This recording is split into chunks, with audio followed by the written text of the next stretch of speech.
স্বামী স্ত্রীর সম্পর্ক এমন হওয়া উচিত হাত আর চোখের মতো। যদি হাত ব্যথা পায় তাহলে চোখ কাঁদে, আর যদি চোখ কাঁদে তাহলে হাত অশ্রু মুছে দেয়।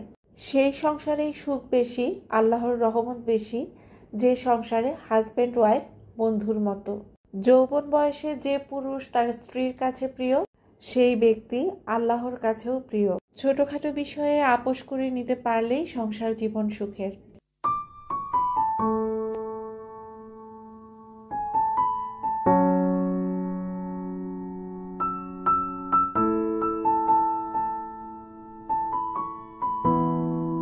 আসসালামু আলাইকুম, welcome back to my channel my daily life and kitchen থেকে আমি শিশির নতুন একটা ভিডিওতে ওয়েলকাম করছি। আশা করছি সবাই ভালো আছেন, সুস্থ আছেন। আমরাও আলহামদুলিল্লাহ ভালো আছি।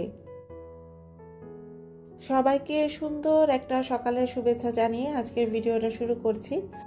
আমার যখন কাপড় ধোয়ার থাকে আমি কিন্তু সবসময় রাতের বেলায় কাপড় ধুয়ে দেই, তো সকালবেলা সেগুলো আবার শুকিয়ে গেলে ভাঁজ করে নেই। মেয়ে আর মেয়ের বাবা এখন পর্যন্ত ঘুমাচ্ছে, তো ওরা যতক্ষণ সময় ঘুমে থাকে তার আগে যদি আমি উঠে যাই তো হাতের যে টুকটাক কাজ থাকে সেগুলো কিন্তু একটু একটু করে শেষ করে নেই সব সময়। আমার গত কিছুদিন আগের কয়েকটা ভিডিওতে কয়েকজন আপুর কমেন্ট ছিল, আপু তোমার ভিডিওগুলো অনেক দিন থেকে দেখছি, তোমার আর ভাইয়ার সম্পর্ক দেখে মনে হয় তোমার জীবনে কোনো দুঃখ নাই, তুমি সংসার জীবনে অনেক সুখী। তো নিজেকে কিভাবে সংসার জীবনে সুখী রেখেছো কোনো একটা ভিডিওতে অবশ্যই বলবে। তো আজকে সংসারের রেগুলার টুকটাক কাজকর্মের সঙ্গে আমার এই ছোট্ট সংসার জীবনে আমি কিভাবে নিজেকে সুখী রেখেছি সেটাই আপনাদের সঙ্গে শেয়ার করব।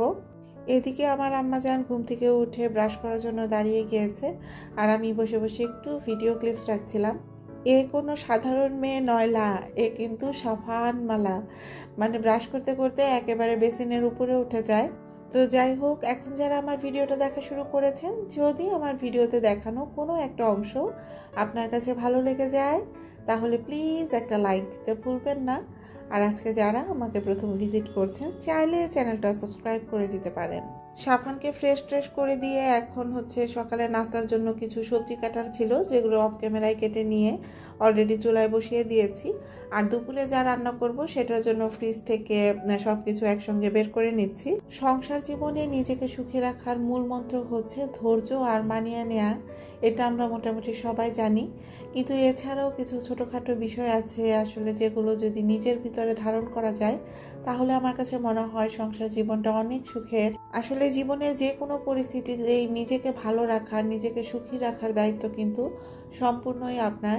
আপনি যদি এটা মনে করেন যে সমস্ত পরিস্থিতিতেই আপনার বিপরীতে থাকা মানুষটা আপনাকে সব অবস্থাতেই সুখে রাখবে, তাহলে আসলে জীবনে কখনোই সুখী হতে পারবেন না। দূর থেকে একটা দম্পতিকে দেখলেন অনেক হাসি খুশি আছে, অনেক বছর ধরে সুখে আছে, তখন হয়তো বা ভাবতে পারেন তারা কত সৌভাগ্যবান।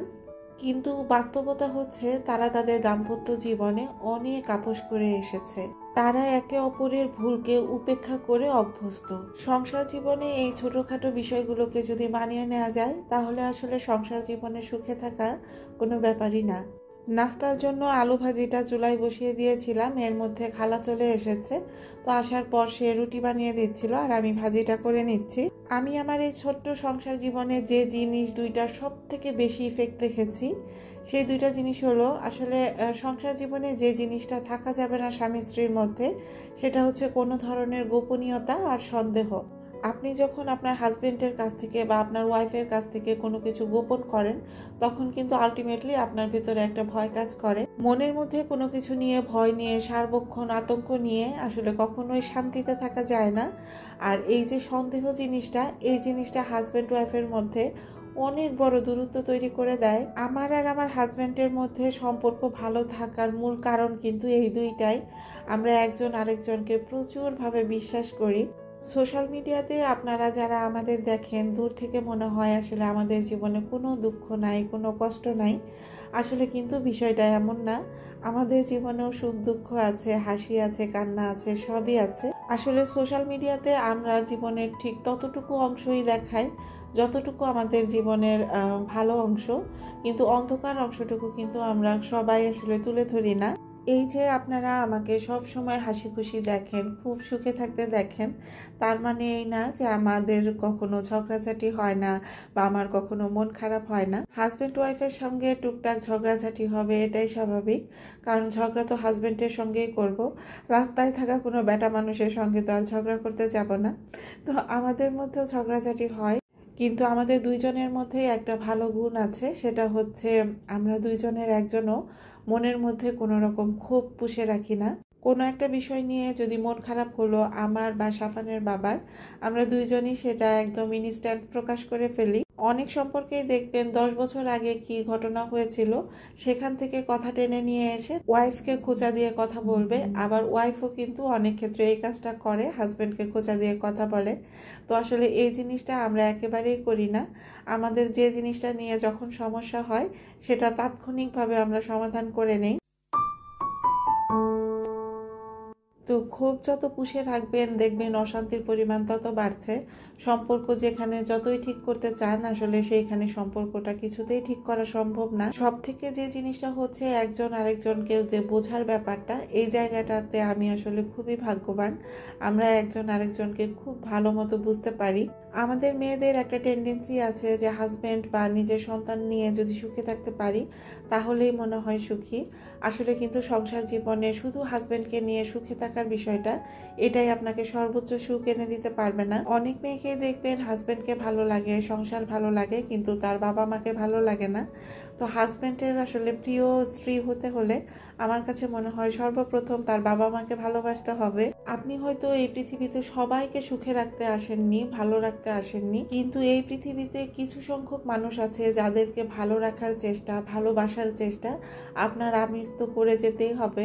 সংসার জীবনের শুরুতেই যদি শ্বশুর শাশুড়ি বা ননদ ননাস এদের সঙ্গে সম্পর্কটা খুব বেশি খারাপ করে ফেলেন, দেখবেন ওই হাজব্যান্ডের আপন আপনি খুব সহজে হতে পারবেন না, কারণ আপনি তো তার জীবনে নতুন এসেছেন বা আপনার জীবনে সে হয়তো নতুন এসেছে। যে ব্যক্তিগুলোর সম্পর্কে আপনার এত অভিযোগ তারা কিন্তু তার জীবনে আগে থেকেই ছিল। যদি আপনি আপনার অভিযোগের জায়গায় সঠিক হন তাহলে দেখবেন একটা সময় একদিন না একদিন আপনার বিপরীতে থাকা মানুষটা ঠিকই আপনার হয়ে কথা বলবে। কিন্তু শুরুতেই যদি এক ঝুড়ি অভিযোগ নিয়ে হাজবেন্ডের সামনে বসে যান, চোখ ফুলিয়ে বসে থাকেন, তাহলে কিন্তু সংসার জীবনে সুখী হওয়াটা একটু কঠিন হয়ে যাবে।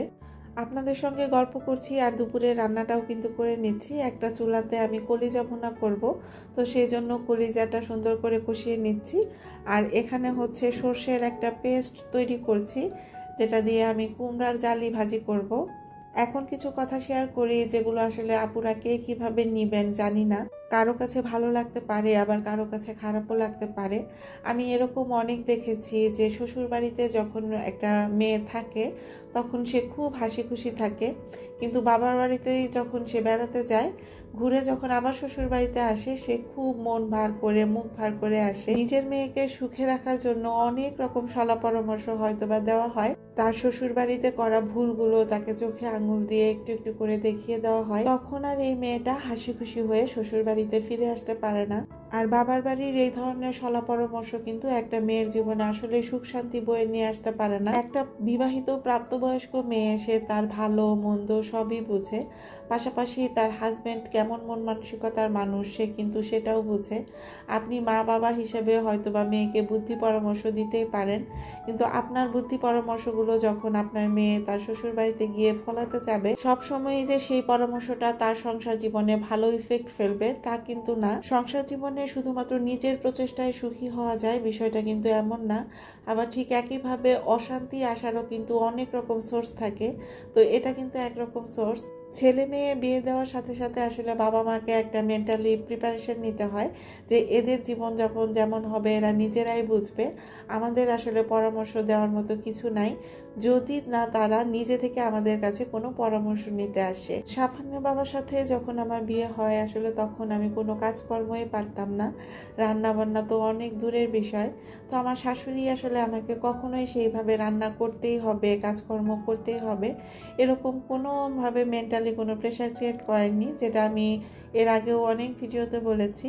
তবে আমার বাসা থেকে আমাকে যেটা বলে দেওয়া হয়েছিল যে তুমি তো কিছুই পারো না, তোমার কিছুই করতে হবে না, তুমি সব সময় তোমার শাশুড়ির পিছনে পিছনে থাকবে, তোমার শাশুড়ি কিভাবে কাজকর্ম করে সেগুলো একটু করার চেষ্টা করবে। তুমি যদি করার চেষ্টা করো তোমার চেষ্টাটাও তারা দেখতে পাবে, আর তুমি যদি করতে না পারো সেটাও কিন্তু তারা দেখতে পারবে।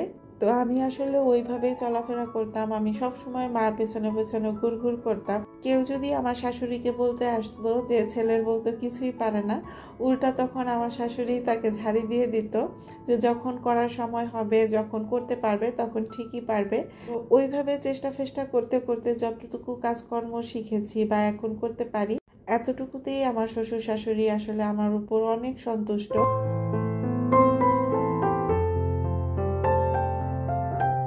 লাস্ট কবে সাফানের বাবার সঙ্গে ঝগড়া করেছি আসলে মনে করে বলতে পারবো না। এটা কিন্তু আরও একটা কারণ আছে, আসলে এখন আমাদের দুইজনের একজনেরও ঝগড়া করার কোনো রকম সময়ই নাই। ঝগড়া করতেও তো একটা টাইম লাগে, কিন্তু আমরা দুইজনের কর্মক্ষেত্রে এতটুকুই ব্যস্ত হয়ে গেছি, ঝগড়া করার কোনো সময় নেই। আরও একটা কারণ হচ্ছে আমার আম্মা জান। তো কোনো কারণে সাফানের বাবা যদি আমাকে একটু ধমক দিয়ে কথা বলে, তাহলে কিন্তু ঠাস করে সে বলে ফেলে যে তুমি মাকে কেন বকা দিয়েছো। বা আমি যদি একটু চিল্লিয়ে কথা বলি, সঙ্গে সঙ্গে বলে যে তুমি বাবাকে কেন বকা দিয়ে কথা বললে। তো এটা এরকমভাবে বিভিন্ন জায়গায় প্রকাশ করে দেয়, তখন কিন্তু ওই বিষয়টা খুবই লজ্জাজনক হয়। তো মান সম্মানের ভয়ে ঝগড়াঝাটি যা আছে সব বেডরুমের ভিতরেই আছে, এটা কিন্তু বাহির পর্যন্ত যায় না। বেশিরভাগ পুরুষই তার যৌবন বয়সে স্ত্রীকে একেবারে ড্যাম কেয়ার করে চলে, মানে কোনো পাত্তাই দেয় না, তার মতামতের কোনো গুরুত্বই দেয় না। কিন্তু মতামতের গুরুত্ব দেয় বা পাত্তা দেয় একেবারে যে শেষ বয়সে, যখন আসলে তার কোনো গতি থাকে না, তার ঘরে পড়ে যাওয়ার একটা ভয় থাকে, আমি যদি বিছানায় পড়ে যাই তাহলে আমাকে কে দেখবে। কিন্তু যে সময়টাতে সে তার স্ত্রীকে পাত্তা দেয়, গুরুত্ব দেয়, সেই সময়টাতে কিন্তু তার আবার তার স্ত্রীকে দেওয়ার মতো কিছুই থাকে না। অলরেডি জীবনের সর্বোচ্চটা দিয়ে সে তার আশেপাশে থাকা সমস্ত মানুষকে ভালো রেখেছে, নিজের দাপটে চলাফেরা করেছে, কিন্তু শেষ বয়সে এসে তার আসলে স্ত্রীকে দেওয়ার মতো কিছুই থাকে না। আসলে সংসার জীবনে সুখে থাকতে খুব বেশি কিছুর যে প্রয়োজন তা কিন্তু হয় না। হাজব্যান্ড ওয়াইফের মধ্যে একটু ভালো বোঝাপড়া, একটু বন্ধুত্বপূর্ণ সম্পর্ক, এই ছোটখাটো জিনিসগুলোই কিন্তু আসলে সংসার জীবনে সুখে থাকার মূল ভিত্তি।